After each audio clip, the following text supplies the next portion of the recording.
ومن سيئات أعمالنا من يهده الله فلا مضل له ومن يضلله فلا هادي له وأشهد أن لا إله إلا الله وأشهد أن محمدا عبده ورسوله أما بعد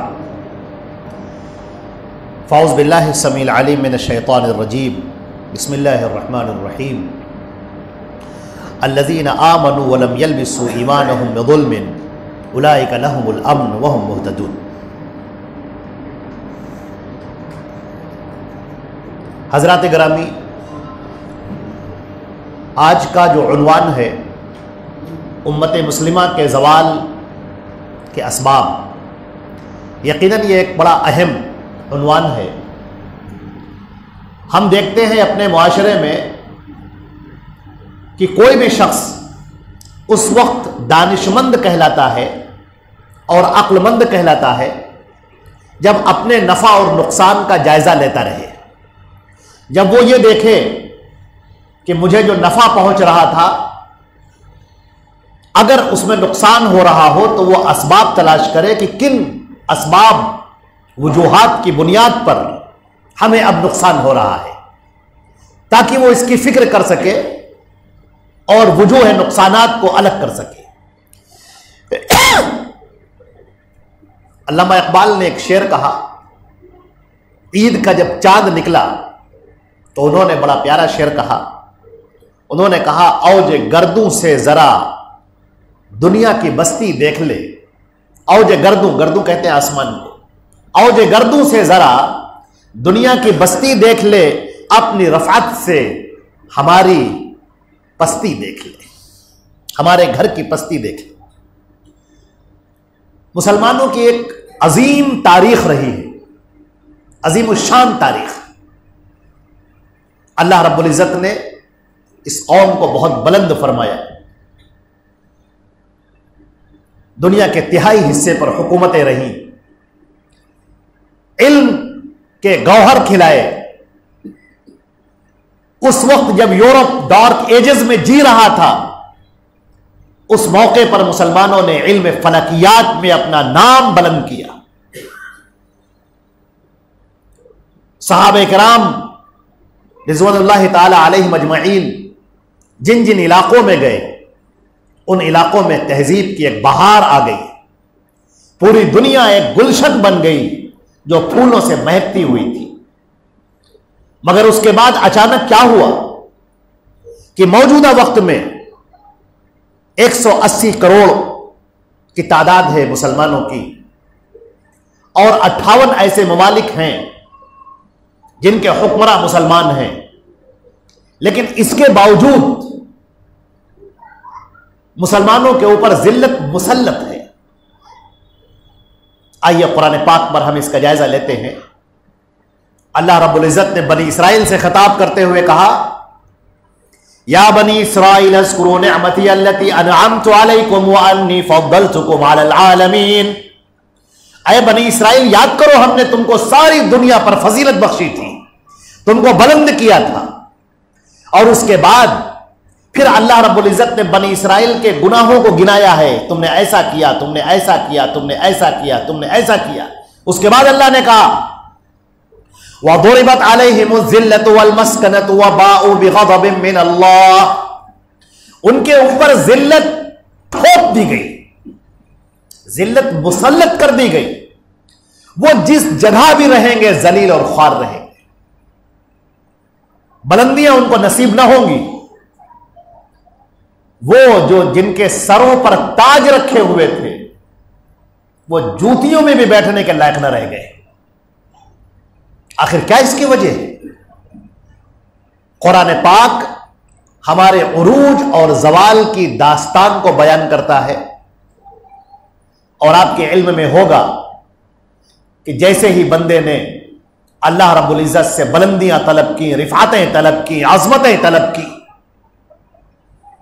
سورۃ الفاتحہ کے اندر اللہ رب العزت کے سامنے اس نے دعائیں مانگی، اللہ رب العزت نے پورا قرآن پاک اس کے جواب میں دے دیا، اور اس کی شروعات سورۃ البقرہ سے فرمائی، جہاں سے بجائے اس کے کہ احکامات دیے جائیں وہاں پر بنی اسرائیل کا تذکرہ شروع کیا گیا یہود کا تذکرہ شروع کیا گیا، یہود پر انعامات کا تذکرہ شروع کیا گیا، پھر یہودیوں کی مجرمانہ صفت کا بیان کیا گیا، اور یہ کہا گیا کہ ہم نے تو تم کو بلندیاں عطا کی تھیں، لیکن تمہارے یہ جرائم ایسے رہے جس کی پاداش میں تمہارے اوپر ذلت مسلط کر دی گئی۔ فَإِنْ عُدْتُمْ عُدْنَا، قرآن پاک نے کہا کہ اے یہودیو، اے بنی اسرائیل، اگر تم آج بھی اپنی روش کو بدل لو، اگر تم پلٹ آؤ تو ہم بھی پلٹ آئیں گے۔ یہ ہے سب سے اہم بات۔ شیطان مردود نے انسان کے ذہن پر ایک جال ڈالا، الہاکم التکاثر حتی زرتم المقابر، یہ دولت کے پیچھے بھاگنے کی وجہ سے غفلتوں کے ایک پردے پڑ گئے ہیں تمہاری آنکھوں میں، یہاں تک کہ تم قبر کے اندر پہنچ جاؤ گے، اور اس موقع پر تمہیں پتا چلے گا، حق یقین حاصل ہوگا، اور اس وقت تمہارا علم کا حاصل ہونا تمہیں کوئی فائدہ نہ پہنچائے گا۔ حضرات گرامی، ہم یہ دیکھنا چاہتے ہیں کہ وہ کیا اسباب ہیں۔ اپنے وقت کو سمیٹتے ہوئے، اپنے موضوع کو سمیٹتے ہوئے ہم یہ عرض کرتے ہیں کہ سب سے پہلا جو سبب ہے، عزیزان محترم، بہت گہرا، آئیے جائزہ لیتے ہیں بیٹھ کر ہم اور آپ، اپنی پستی کا، اپنی ذلتوں کا، اللہ کی نگاہ میں بہتر نہ ہونے کا، آئیے اس پر جائزہ لیتے ہیں۔ یہ موقع ایسا ہے کہ جس پر بیٹھ کر سنجیدگی سے غور کیا جائے، ہمارے بوڑھے بھی، نوجوان بھی، خواتین بھی، ہمارے بچے بھی اس بات پر غور کریں۔ پہلی چیز وہ ہے توحید کا خالص نہ ہونا۔ الفاظ پر غور کیجئے، ہم نے یہ نہیں کہا ہے کہ توحید کا نہ ہونا، ہم نے یہ کہا ہے توحید کا خالص نہ ہونا۔ اللہ رب العزت نے قرآن پاک میں ارشاد فرمایا، الذین آمنوا ولم یلبسوا ایمانہم بظلم، وہ لوگ جو ایمان لائے، الفاظ پر دھیان دیجیے، وہ لوگ جو ایمان لائے پھر اپنے ایمان پر ظلم سے ملایا نہیں، ولم یلبسوا ایمانہم بظلم، اپنے ایمان کو ظلم میں سے ملایا نہیں، اس ایمان کے اندر ظلم نہیں گھولا۔ اولئک لہم الامن، یہ وہ لوگ ہوں گے جن کو امن و امان ہوگی، وہم مہتدون، اور یہی لوگ ہوں گے جو ہدایت پر ہوں گے۔ بخاری شریف کتاب التفسیر کے اندر صحابہ کرام نے عرض کیا کہ اللہ کے رسول، ہم میں سے کون ہے جو ظلم نہ کرتا ہو؟ ظلم تو ہو ہی جاتا ہے، غلطیاں تو ہو ہی جاتی ہیں، ایمان لانے کے بعد غلطیاں تو ہو جائیں گی۔ آپ نے فرمایا کہ نہیں، یہ مطلب نہیں ہے۔ وَلَمْ يَلْبِسُوا إِيمَانَهُمْ بِظُلْمٍ أَيْ بِشِرْكٍ، یعنی ایمان لانے کے بعد، توحید پر قائم ہونے کے بعد، اقرار توحید کرنے کے بعد پھر شرک میں مبتلا نہ ہو۔ بنی اسرائیل کا پہلا گناہ یہی تھا، سب سے پہلا گناہ۔ اللہ رب العزت نے جو ان کو خالص توحید عطا فرمائی تھی، اس خالص توحید کے اندر انہوں نے شرک کی آمیزش کر دی، شرک کو مکس اپ کر دیا، ملا دیا شرک کو۔ چنانچہ اللہ رب العزت کی جو ذات سب سے بلند تھی، سب سے پہلے اس ذات کے اندر سیدنا موسیٰ علیہ السلام کو انہوں نے شریک کیا، اور یوں کہا کہ موسیٰ اللہ کے بڑے پیارے ہیں۔ اللہ رب العزت ان کے اندر حلول کر گیا ہے، جس کو انکارنیشن کا عقیدہ کہتے ہیں، ان کے اندر اللہ حلول کر گیا ہے۔ لہذا اگر تمہیں کچھ مانگنا ہے، کچھ طلب کرنا ہے، تو موسیٰ سے مانگو۔ موسیٰ جیسا پیغمبر، تورات کے الفاظ یہ ہیں، موسیٰ جیسا پیغمبر نہ کوئی پہلے پیدا ہوا نہ کوئی دوبارہ پیدا ہوگا۔ لہذا ہمیں اب مانگنا ہے موسیٰ سے، طلب کرنا ہے موسیٰ سے۔ اللہ رب العزت کو یہ بات سخت ناپسند ہے، وہ خالق ہے، باقی سب اس کے مخلوق ہے۔ اس کے مخلوق کو پکارا جائے، ان کو ندا دی جائے، صدا دی جائے، فریاد کی جائے، التجا کی جائے، دعائیں کی جائے، اور خالق کو چھوڑ دیا جائے۔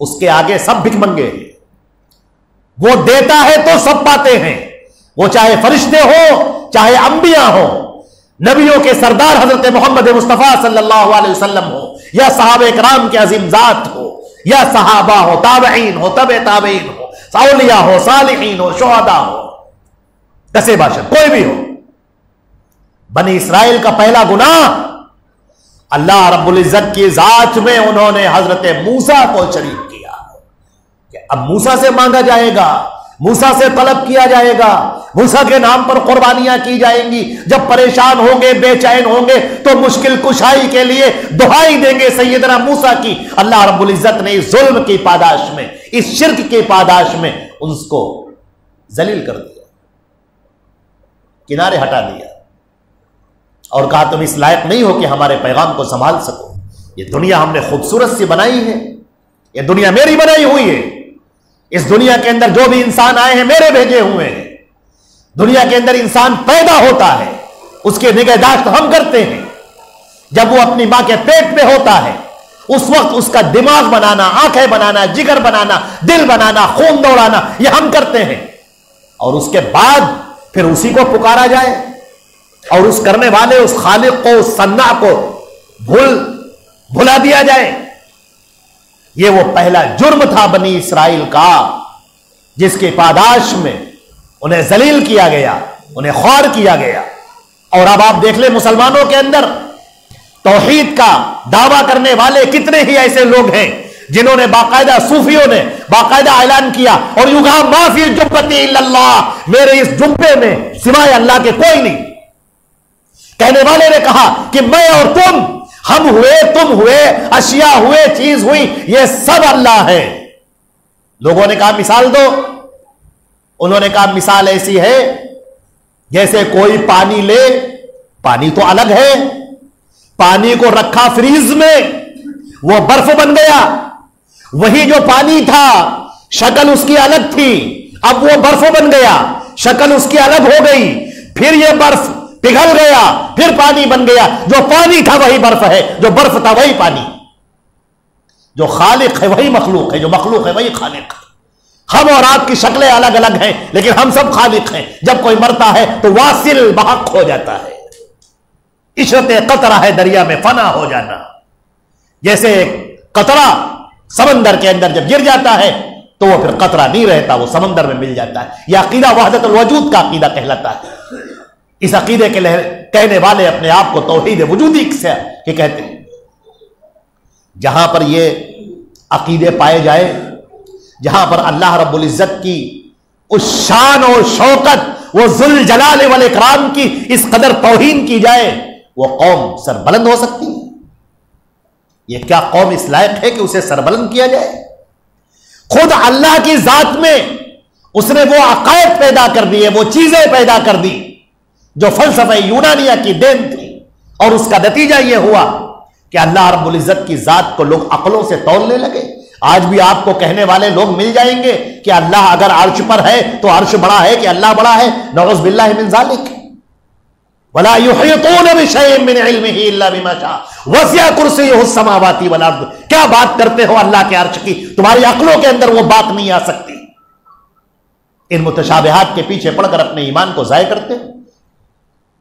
اللہ رب العزت نے فرمایا کہ اس انسان کو دیکھو، جس کچھ بھی نہیں تھا ہم نے اسے پیدا کیا، قوتیں گویائی دی، آج یہ ہمیں کے اوپر گفتگو کرنے والا بن گیا۔ اللہ نے فرمایا فلا تضربوا للہ الامثال، اللہ کے لیے مثالیں مت بیان کرو، وہو المثل الاعلی، وہ ہر مثالوں سے بلند ہے۔ تم دنیا کی مثالیں دو گے، دنیا ہے کتنی؟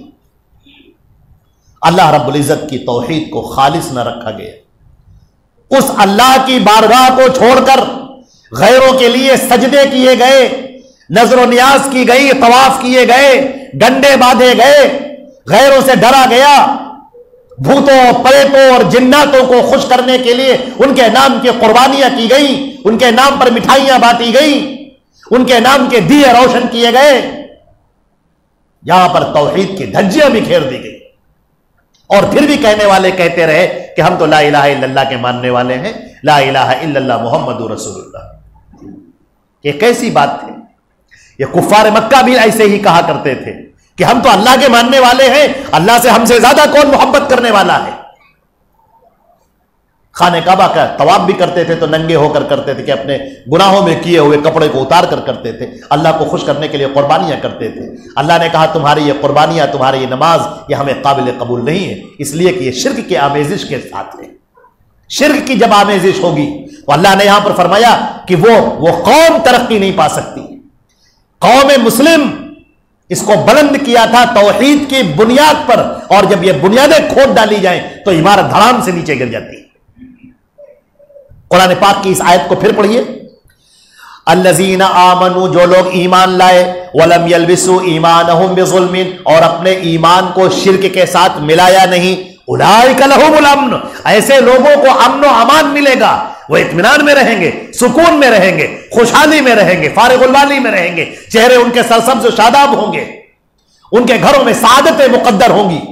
ایسے لوگ، اور جنہوں نے ایسا نہ کیا ان کے اوپر وہی حال ہوگا جو بنی اسرائیل کا حال ہوا، ضربت علیہم الذلۃ والمسکنۃ وباؤوا بغضب من اللہ، ان کے اوپر ذلت تھوپ دی جائے گی، مسلط کر دی جائے گی، ہر ایک ان کو مارتا پھرے گا، وہ ذلیل الخوار ہوں گے۔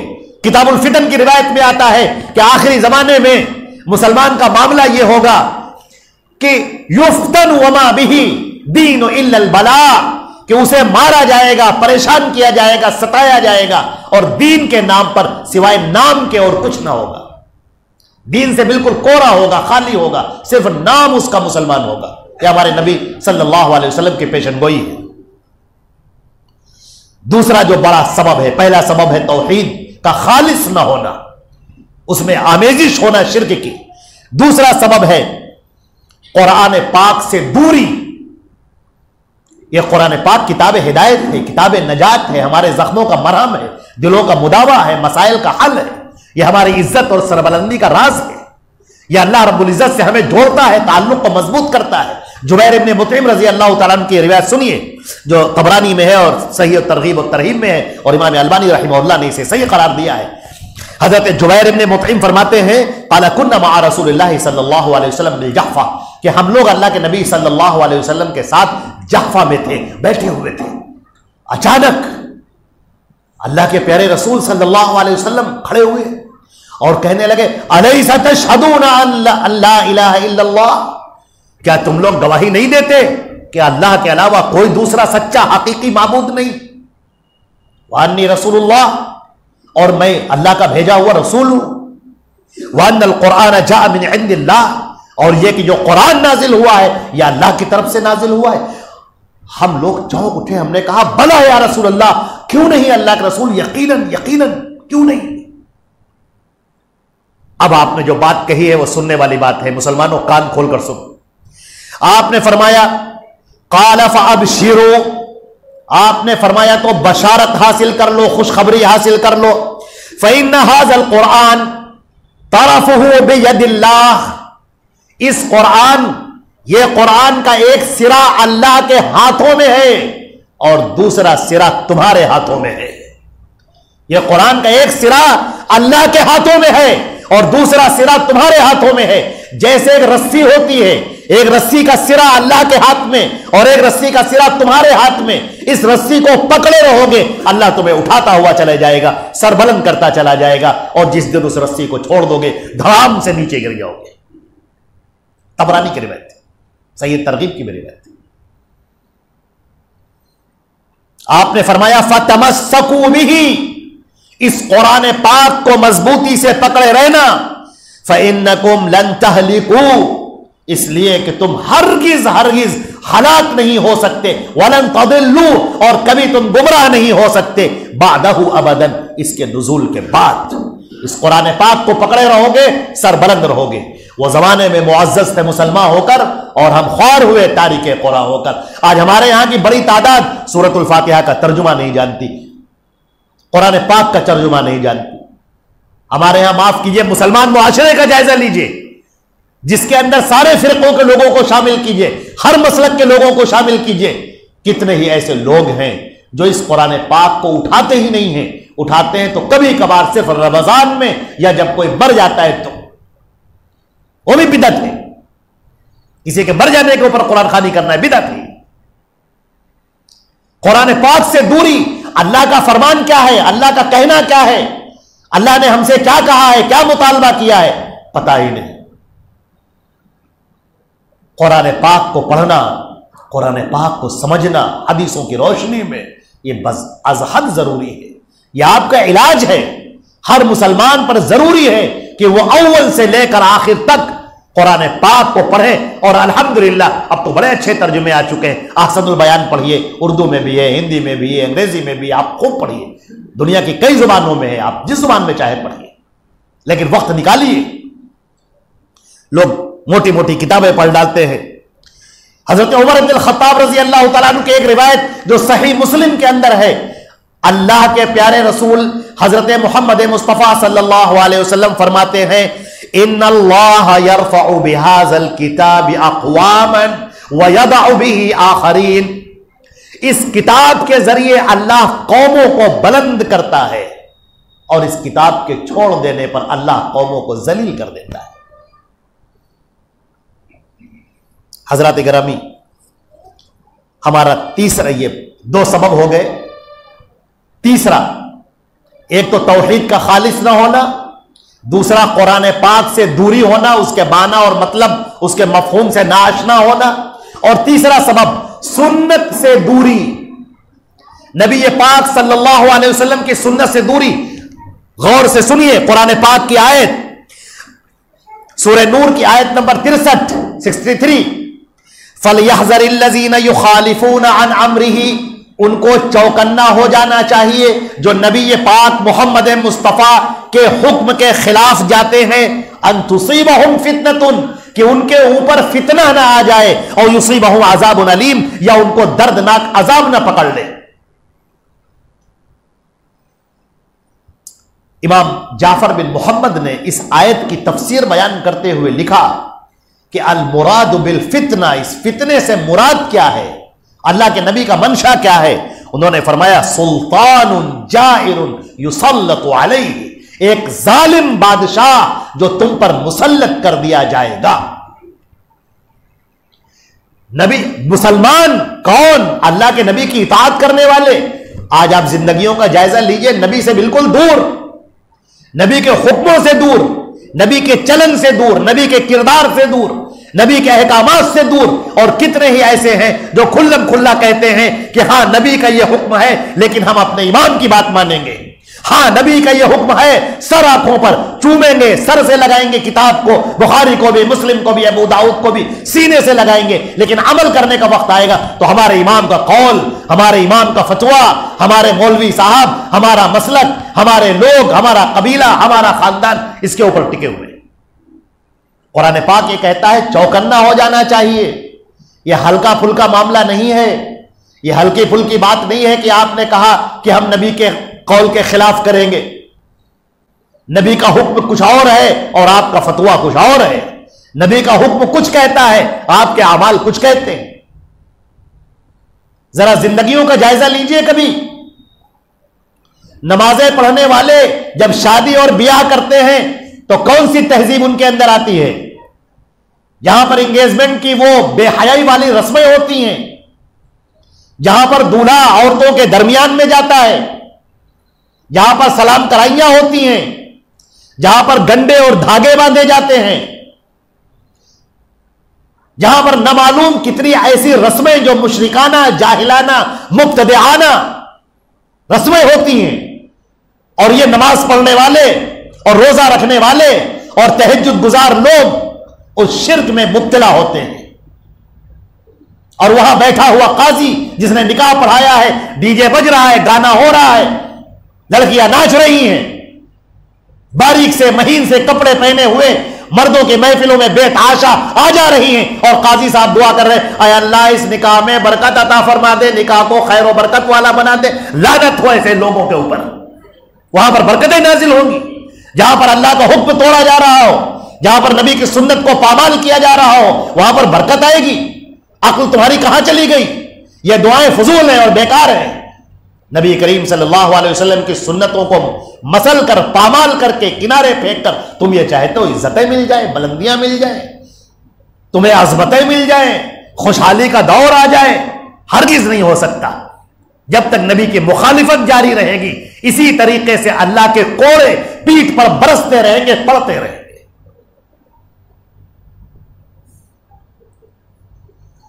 میں ایک واقعہ یہاں پر بیان کر دینا مناسب سمجھتا ہوں۔ صحابی رسول کا واقعہ، بدر کا واقعہ، جنگ احد کا واقعہ۔ سیدنا عبداللہ ابن جبیر رضی اللہ تعالی عنہ کو اللہ کے پیارے نبی صلی اللہ علیہ وسلم نے جنگ احد میں متعین کیا 50 صحابہ کرام کے ساتھ کہ تم اس پہاڑی پر کھڑے رہنا، اور چاہے پرندے ہمارے جسموں کو اچک لے جائیں، جنگ ہم ہار جائیں یا جیت جائیں، تم اس جگہ کو مت چھوڑنا۔ جنگ شروع ہو گئی، اللہ کو دکھانا مقصود تھا۔ جنگ شروع ہو گئی، مسلمان جنگ جیت گئے، فتح یابی ہو گئی، مسلمانوں کا لشکر آگے بڑھنے لگا، کفار کا میمنہ میسرہ قلب سب ٹوٹ گیا، وہ پیچھے بھاگنے لگے، ان کی عورتیں پائچے اٹھا اٹھا کر بھاگنے لگی۔ اب جو پہاڑی پر کھڑے ہوئے لوگ تھے ان میں آپس میں اختلاف، انہوں نے کہا کہ اب تو جنگ ختم ہو گئی ہے، اللہ کے رسول کا حکم اس وقت تھا جب تک ہم یہاں پر کھڑے رہیں۔ حضرت عبداللہ ابن جبیر نے کہا نہیں، جب تک اللہ کے رسول ہمیں نہ بلائیں تب تک ہم کو یہیں پر کھڑے رہنا ہے۔ لوگوں نے کہا نہیں نہیں، آپ سمجھتے نہیں، اب تو جنگ ختم ہو گئی نا، اب بات ختم ہو گئی۔ ان 50 لوگوں میں سے اکثریت نے اس جگہ کو چھوڑ دیا، وہ بیچارے 4-5 لوگوں کے ساتھ اکیلے کھڑے رہ گئے۔ اب جب پہاڑی خالی ہوئی، ادھر سے خالد ابن ولید جو اس وقت تک مسلمان نہیں ہوئے تھے، کافروں کے خیمے میں تھے، انہوں نے دور سے دیکھا کہ پہاڑی خالی ہے، انہوں نے اپنے جھنڈے کو 3 بار لہرایا، اپنے لوگوں کو اکٹھا کیا اور ادھر سے آ کر حملہ آور ہو گئے، مسلمانوں کی پیٹھ پر حملہ کرنا شروع کر دیا۔ اب مسلمان گھبرا اٹھے اور وہ تتر بتر ہو گئے۔ قرآن پاک نے اس کا تذکرہ کیا ہے، تم نے نبی کی مخالفت کی، نبی کے حکم کو چھوڑ دیا، جیتی ہوئی جنگ تم ہار گئے۔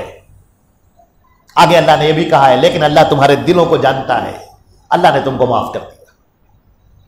لیکن سبق ہمیشہ کے لیے رہ گیا کہ اے مسلمانوں، اپنے نبی کے حکم کے خلاف جا کر تم کبھی ترقی نہیں کر سکتے، ہمیشہ ذلت تمہارا مقدر ہوگی۔ سورہ نور کی آیت نمبر 51 کا ترجمہ پیش کرتے ہیں۔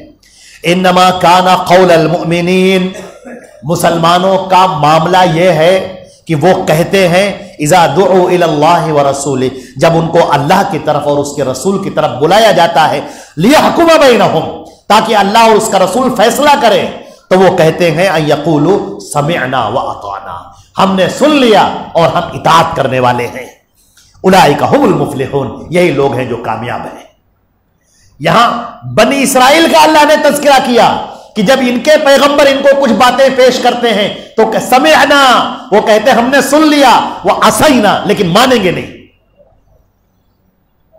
یہ سنیں، دو آپ کے سامنے حالات ہیں، ایک سورہ نور کی آیت آپ کے سامنے ہے۔ مسلمانوں کا معاملہ یہ ہے جن کے لیے رفعتیں ہیں، بلندیاں ہیں، عظمتیں ہیں، کہ ان کو جب اللہ اور رسول کی طرف بلایا جاتا ہے وہ کہتے ہیں سمعنا، ہم نے سن لیا، واطعنا، ہم فرما بردار ہو گئے، ہم عمل کرنے کے لیے تیار ہو گئے۔ اور ادھر یہودیوں کا معاملہ، جن کے اوپر ذلت مسلط کی گئی، ان کا معاملہ یہ ہے کہ وہ کہتے ہیں ہم نے سن لیا ہم نے، لیکن عمل نہیں کریں گے۔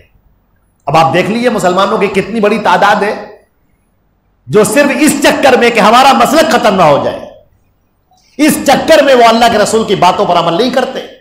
حدیث پڑھیں گے اپنی آنکھوں سے، ہاں یہ اللہ کے رسول کا قول ہے، سبحان اللہ، الحمدللہ، عمل نہیں کریں گے۔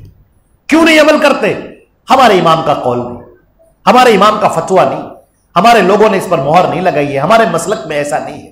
نعوذ باللہ من ذالک، یہ قوم بنی اسرائیل کی طرح مسلکوں کے اندر بٹ گئی، 73 فرقوں کے اندر بٹ گئی، اور اللہ اور اس کے رسول کے احکامات کو پس پشت ڈالنا شروع کر دیا۔ افتؤمنون ببعض الکتاب وتکفرون ببعض، کیا ہو گیا ہے تم کو کہ کتاب کے بعض حصے پر تم عمل کرتے ہو اور بعض حصے کو چھوڑ دیتے ہو؟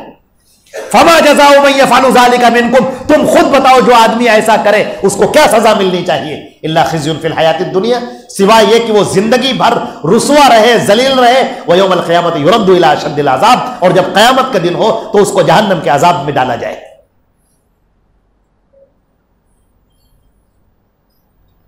یہ 3 چیزیں ہوگی، توحید کا خالص نہ ہونا، اور قرآن پاک سے دوری، اور تیسری چیز ہو گئی سنت نبی پاک کے احکام سے اپنے آپ کو الگ کر لینا۔ ایک چوتھی چیز بھی ہے، وہ چوتھی چیز ہے حب الدنیا، دنیا کی محبت۔ عزیزان محترم، یہ بیماریوں کی جڑ ہے۔ ہمارے نبی حضرت محمد مصطفیٰ صلی اللہ علیہ وسلم نے اس کو بیان فرمایا۔ حضرت ثوبان رضی اللہ تعالیٰ عنہ کی روایت ہے، یہ ابو داؤد کی روایت ہے کتاب الملاحم۔ حضرت ثوبان رضی اللہ تعالیٰ عنہ فرماتے ہیں کہ قال رسول اللہ صلی اللہ علیہ وسلم، اللہ کے نبی صلی اللہ علیہ وسلم نے فرمایا یوشک ان تداعى علیکم الامم کما تداعى الاکلة على قصعتها۔ قال قائل امن قلة نحن يومئذ یا رسول اللہ؟ قال لا بل انتم كثير ولكنكم غثاء كغثاء السيل وذلك اذا دخل فيكم الوهن۔ قيل وما الوهن یا رسول اللہ؟ قال حب الدنيا وكراهية الموت۔ حضرت ثوبان کی روایت ہے، فرماتے ہیں کہ اللہ کے نبی صلی اللہ علیہ وسلم نے فرمایا قریب ہے کہ قومیں تم پر ٹوٹ پڑے جیسے بھوکے کسی ایک پیالے کے اوپر چاروں طرف سے ٹوٹ پڑتے ہیں۔ الفاظ پر غور فرمائیے، یہ زبان نبوت کے نکلے ہوئے الفاظ ہیں۔ قریب ہے، یوشکو قریب ہے، قریب ہے کہ قومیں تمہارے اوپر ٹوٹ پڑے جیسے ایک پیالہ رکھا ہو کھانے کا اور بھوکے کئی دنوں کے بھوکے اس پیالے پر ٹوٹ پڑتے ہیں کہ میں زیادہ کھاؤں گا، میں زیادہ کھاؤں گا، کہیں میں رہ نہ جاؤں۔ صحابہ کرام چوکنا ہو گئے، فوراً انہوں نے کہا اب ان قلت نحن یومئذ یا رسول اللہ، اے اللہ کے رسول کیا ہم لوگ اس وقت تعداد میں کم ہوں گے، مسلمان تعداد میں کم ہوں گے؟ قال لا، آپ نے فرمایا بالکل نہیں، تم زیادہ ہوگے لیکن تمہاری مثال ایسی ہوگی جیسے بہتے ہوئے پانی میں خس و خاشاک، تنکے، چھوٹے چھوٹے تنکے جو دریاؤں میں بہتے رہتے ہیں، کبھی اوپر ہو گئے، کبھی نیچے ہو گئے، کبھی کنارے پر ہو گئے، اس طرح سے ہو گئے۔ اور آپ نے فرمایا جانتے ہو یہ کب ہوگا؟ ذالک اذا داخل فیکم الوہن، جب تمہارے اندر کمزوری آ جائے گی۔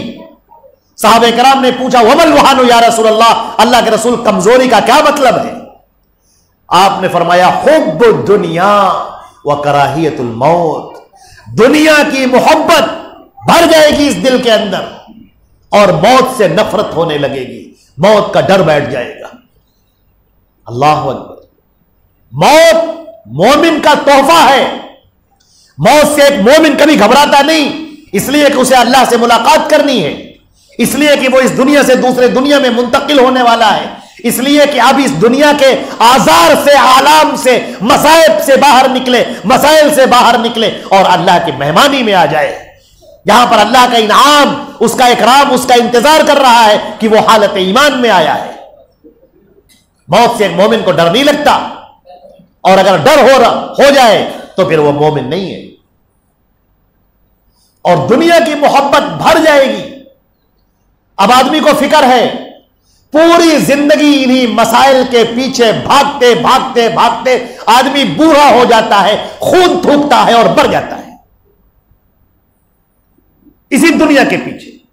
گھر اچھا ہو جائے، پھر اور اچھا ہو جائے، پھر پلاٹ ہو جائے، پھر اور پلاٹ ہو جائے، پھر بچوں کا ہو جائے، بچوں کا فیوچر ہو جائے، بیوی کے زیور ہو جائے، ان کے کپڑے ہو جائے، ابھی آسائشیں نہیں ہیں، ابھی فلاں ہم سے زیادہ آگے ہیں، ابھی فلاں زیادہ سہولتیں ہیں، ابھی یہ نہیں ہے، ابھی یہ نہیں ہے۔ خواہشات کے پیچھے بھاگتے بھاگتے بھاگتے بھاگتے بھاگتے انسان کب جوان سے بوڑھا ہو گیا اور بوڑھے سے اور زیادہ بوڑھا ہو گیا، مگر شیطان مردود ذہن کے اندر امیدیں بسائے ہوئے ہیں، ابھی تمہاری عمر کیا ہے، ابھی اور تم کو جینا ہے، پھر وہ اور بھاگتا ہے اور بھاگتا ہے، اسی دنیا کے پیچھے مکاری کرتا ہے، اسی دنیا کے پیچھے عیاری کرتا ہے، اسی دنیا کے پیچھے دھوکہ دیتا ہے، اسی دنیا کے پیچھے رشوتیں لیتا ہے، اسی دنیا کے پیچھے وہ ایک خونخوار بھیڑیا بن جاتا ہے جو دوسروں کا پیسہ صرف نوچنا چاہتا ہے، کیسے مل جائے، کسی طرح سے مل جائے، فراڈ سے مل جائے، دھوکے سے مل جائے، کسی طرح ہتھیا لے، کسی طرح ہڑپ کر لے۔ یہ بڑھاپے کے اندر جبکہ سر کے اور بھویں اور داڑھی سب سفید ہو چکی ہے، بالکل قبر میں پیر لٹکائے بیٹھا ہے، مگر یہ اس حریص بھیڑیے کی طرح ہوتا ہے جس کی زبان پر کبھی بھی سکون میسر نہیں ہوتا، ہمیشہ وہ نوچ اور پھاڑ کھانا چاہتا ہے۔ اعلی افسر بن جائے تو رشوتیں لینا شروع کر دے، افسر نہ ہو تو رشوتیں دینا شروع کر دے تھوڑے سے فائدے کے لیے۔ علماء کرام نے کسی زمانے میں فتویٰ دیا تھا کہ آدمی پریشان ہے، مجبور حال ہے، تو اپنے حق کو لینے کے لیے رشوت دے سکتا ہے، بس۔ اب کہاں کا اضطرار، دوسروں کو دھکیل کر آگے بڑھنے کے لیے رشوتیں پیش کر رہا ہے، ہدیے پیش کر رہا ہے، تحفے پیش کر رہا ہے، مٹھائیاں پیش کر رہا ہے، گفٹ پیش کر رہا ہے، رشوتوں کے نام پر چوریاں کر رہا ہے،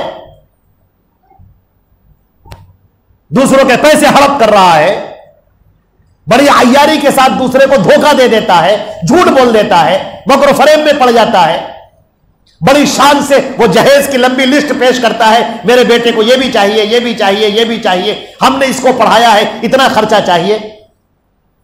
کون سا درندہ اور کون سی مکاری اس کے اوپر غالب آ گئی ہے؟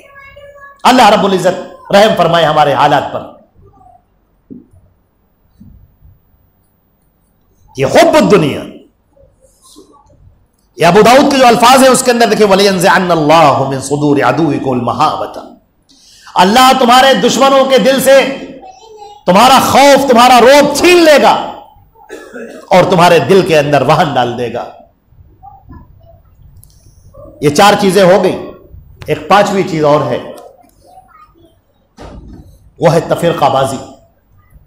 مسلمانوں کی ذلت کے جو اسباب ہیں ان میں ایک بہت بڑا رول ہے آپس میں اختلاف کا، انتشار کا، برداشت نہ کرنے کا، بہت ہی ٹچی ہونے کا۔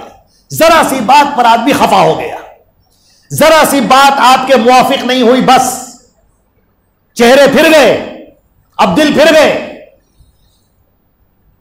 اس آپ کے دوست نے آپ کے ساتھ کیا کیا احسان کیے بھول گئے آپ، ایک بار اگر اس نے ایسی بات کہہ دی جو آپ کے دل کو ناپسند ہے، بس ختم، تعلقات ٹوٹ گئے، ختم ہو گئے۔ یہ انانیت، یہ غرور انسان کو نہ معلوم کہاں تک پہنچا دیتا ہے۔ رشتہ داریاں ٹوٹ جاتی ہیں، خاندان ٹوٹ جاتے ہیں، دوست ٹوٹ جاتے ہیں، اور آدمی اپنے آپ میں جیتا ہے، اسے لگتا ہے کہ ہم بڑا اچھا کر رہے ہیں، وہ ہرگز اچھا نہیں کر رہا۔ جس کے دوست اس سے ٹوٹے ہوئے ہوں، جس کے رشتہ دار اس سے ٹوٹے ہوئے ہوں، جس کے اپنے لوگ اس سے کٹے کٹے پھر رہے ہوں، اور وہ کٹی پتنگ کی طرح ادھر ادھر پھر رہا ہے، اور وہ یہ سمجھ رہا ہے کہ ہم بڑا اچھا کر رہے ہیں، بہت عمدہ کر رہے ہیں۔ برداشت نہ کرنا، تحمل نہ کرنا، یہ ایک بہت بڑی کمزوری ہے جو ہمارے اندر آ چکی ہے۔ ذرا سی بات پر خفا ہو جانا، ذرا سی بات پر طیش میں آ جانا، ذرا سی بات پر سارے احسانات بھلا کے رکھ دینا، یہ ہمارے اندر بہت بڑی بیماری ہے۔ اختلاف پیدا کرنا، چھوٹی چھوٹی باتوں کو لے کر لڑ جانا، ذرا ذرا باتوں کو لے کر لڑ جانا۔ بلند ہو کر سوچو، کچھ چیزوں کو اگنور کرنا سیکھو، کچھ چیزوں کو برداشت کرنا سیکھو، کچھ چیزوں پر خاموش رہنا سیکھو، کچھ چیزوں کو درکنار کرنا سیکھو۔ قوم مفاد کے لیے، اسلام کے لیے، دین اسلام کے لیے، آپ کا بھائی جو دونوں توحید پر ہیں، آپ کو اس کی بات پسند نہیں، الگ ہو گئے بالکل، اس دنیا کے لیے، اس دنیا دنی کے لیے، جسے چھوڑ کر آپ بھی چل دیں گے اور وہ بھی چل دے گا۔ یہ اللہ رب العزت نے فرمایا وَاعْتَصِمُوا بِحَبْلِ اللَّهِ، اللہ کی رسی کو سارے لوگ مل کر، جمیعاً سب لوگ مل کر مضبوطی سے تھام لو، وَلَا تَفَرَّقُوا، اور ٹکڑوں میں مت بٹو۔ ایک جگہ پر اللہ نے فرمایا سورہ انفال میں وَأَطِيعُوا اللَّهَ وَرَسُولَهُ، اللہ کی اطاعت کرو اور اس کے رسول کی اطاعت کرو۔ وَلَا تَنَازَعُوا، اور آپس میں لڑائی مت کرو، فَتَفْشَلُوا، ورنہ تم ناکام ہو جاؤ گے، وَتَذْهَبَ رِيحُكُمْ، اور تمہاری ہوا اکھڑ جائے گی۔ وَاصْبِرُوا، صبر کرو۔ بہت ساری باتیں تکلیف دیتی ہیں انسان کو، لیکن وہ صبر کر لے، کس کے لیے؟ اللہ کے لیے۔ ان اللہ مع الصابرین، اللہ صبر والوں کے ساتھ ہے۔ معیت اللہ کی نصیب ہوتی ہے، اللہ کی رضا نصیب ہوتی ہے۔ اللہ رب العزت اس بندے کو اپنے سے قریب کر لیتا ہے جو اللہ کے لیے اپنے حق کو چھوڑ دینے والا ہو، جو اللہ کے لیے باتوں کا برداشت کر لینے والا ہو، جو اللہ کے لیے غیر کی دوسروں کی باتوں کے اوپر سنا اور کانٹے کی طرح دل کے اندر اس کی باتیں چبھی، لیکن پھر بھی اس کو اس نے دین کے نام پر، اسلام کے نام پر، قوموں کی بلندی کے لیے چھوڑ دیا اس نے کہ ٹھیک ہے، اللہ رب العزت کے لیے ہم اسے چھوڑتے ہیں۔ عزیزان محترم، یہ 5 اسباب ہم نے گنائے ہیں۔ نمبر 1، توحید کا خالص نہ ہونا۔ تو ہم نے یہ نہیں کہا توحید نہ ہونا، بہت سارے لوگ توحید کے دعوے دار ہیں، لیکن نہیں، توحید کا خالص ہونا۔ اگر توحید خالص نہیں ہے تو یہ اسباب ذلت میں سے ہے۔ دوسری چیز، قرآن پاک سے دوری۔ تیسری چیز، نبی پاک صلی اللہ علیہ وسلم کی سنت سے، ان کے احکام اور ان کے ارشادات سے اپنے آپ کو دور رکھنا۔ اور چوتھی چیز ہے دنیا کی محبت، اور 5ویں چیز ہے یہ آپس کا انتشار جو ذلت کو لے کر آتا ہے۔ اللہ رب العزت ہم کو ان چیزوں سے بچنے کی توفیق عطا فرمائے، اور ہماری ذلتوں کو، ہمارے زوال کو عروج میں بدل دے، بلندیوں میں بدل دے، ہم سب کو ایک بنا دے، صالح بنا دے، نیک بنا دے، اللہ اور اس کے رسول کا مطیع اور فرما بردار بنا دے۔ اے اللہ، تو اپنے فضل و کرم سے ہماری ان دعاؤں کو قبول فرما، اور ہمارے اس بیٹھنے کو، کہنے سننے کو قبول فرما۔ والسلام علیکم ورحمۃ اللہ وبرکاتہ۔ اقول قولی ھذا استغفر اللہ لی ولکم ولسائر المسلمین۔ جزاکم اللہ خیر۔